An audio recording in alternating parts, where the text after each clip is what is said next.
welcome back to my YouTube channel. Kali ini aku mau membacakan cerita tentang 3 cerita seram panggilan darurat 911. Aku adalah operator di 911 10 tahun yang lalu. Ketika aku menerima panggilan yang paling menakutkan, malam itu sangat dingin dan sangat sunyi, yang bahkan para kriminal pun tidak ingin pergi keluar. Sekitar jam 3 pagi, ada panggilan. Seperti biasanya, aku menanyakan apa yang darurat. Seorang pria dengan panik berkata, saudarinya telah dirasuki setan dan mencoba memotong jantungnya saat tidur. Serem guys. Dia berlari dan mengunci diri di kamar mandi. Ketika serangan terjadi, aku mengajukan beberapa pertanyaan untuk mengetahui apa yang sedang terjadi.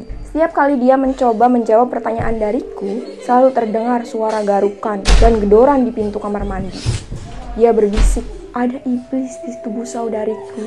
Dia telah berjuang selama berhari-hari. Setan itu telah bebas dari rantai. Aduh, diriku. Apa yang terjadi kalau aku ada di posisi dia, guys? Aku bersumpah. Apa yang selanjutnya aku dengar membuatku takut setengah mati. Suara tidak wajar ini mulai mengejek si penelpon. Tidak terdengar seperti suara wanita berumur 20 tahunan. Suaranya sangat rendah. Dia terus menggeram dan berbicara dengan bahasa yang aneh hingga polisi datang. Dia menjerit ketika polisi datang dan akhirnya jalan buntu.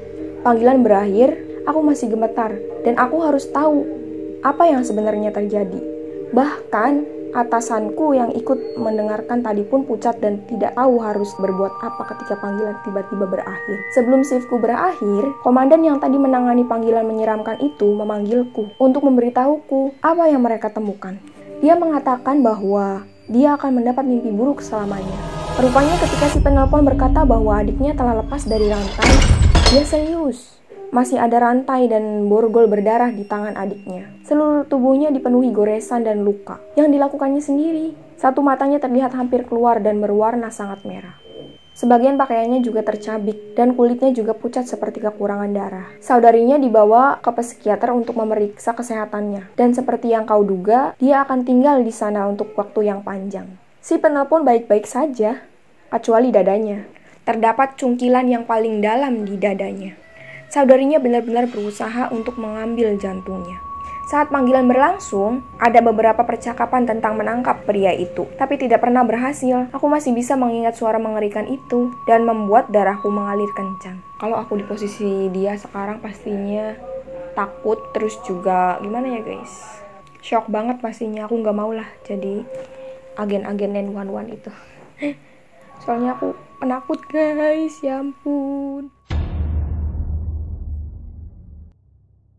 Ibuku adalah seorang dispatcher di 911 pada awal tahun 90-an. Aku berusia 5 tahun pada waktu itu, di negara bagian Washington. Ketika aku mulai dewasa, aku ingat, aku sempat bertanya padanya tentang beberapa panggilan yang terus diingatnya, khususnya yang terburuk. Saat itu dia bertugas di malam Halloween, sekitar pukul 10 atau 11. Dia menerima panggilan tentang beberapa pria yang mengendarai mobil dengan menyeret sesuatu.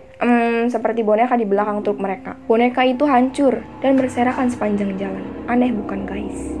Aneh sekali. Apa itu yang diseret-seret? Karena saat itu sedang Halloween, bisa saja itu hanyalah prank. Tapi ibuku memutuskan untuk mencari truk tersebut dengan mobil patrolnya. Seiring berjalannya waktu, semakin banyak panggilan mengeluhkan hal itu. Akhirnya mobil patrol ibuku berhasil menghentikan truk tersebut dan ternyata yang diseret di belakang truk tersebut adalah manusia guys. Ya ampun. Sungguh-sungguh durjana. Untung di Indonesia nggak ada yang seperti itu ya guys, tapi nggak tahu sih ya. Soalnya belum pernah denger. Ternyata pria tersebut sebelumnya pergi ke toko dan tanpa sengaja menabrak seorang kakek saat mobil mereka mundur. Dan tanpa sengaja pakaiannya tersangkut dan membuatnya terseret. Dua pria mabuk itu bahkan tidak sadar jika mereka sedang menyeret seorang manusia ke seluruh penjuru kota, bermil-mil jauhnya. Bayangkan guys, betapa sakitnya. Kakek tua loh itu, ya ampun. Kakek tua itu sudah mati dan yang tercecer sepanjang jalan adalah bagian tubuhnya dan pakaiannya yang sudah tercabik-cabik. Gimana nggak tercabik-cabik? Orang dari kota mana ke kota mana? Saat malam Natal, aku menjawab panggilan dari seorang pria yang menangis histeris hingga terengah-engah. Aku bertanya padanya apa yang terjadi, dan jawabannya kurang lebih seperti ini. Pacarku dan saya, kami menonton film. Saya tertidur. Saat saya bangun, dia tidak ada di sini. Katanya seperti itu, guys. Aku pikir ini sedikit aneh, jadi aku berkata, "Oke, Bu. Apa kau tahu kemana dia pergi?" Dia menjawab, "Aku menemukannya di lemari kami, menggantung dengan spray kami." Sangat aneh. Aku pun memandunya untuk melepas dan memulai CPR. Kemudian di saat aku memandu, aku mendengar pacarnya mulai bernafas. Nafas panjang dan serak yang terdengar persis seperti di film horor. Sisa udara mulai keluar dari paru-parunya. Wanita itu mulai histeris lagi.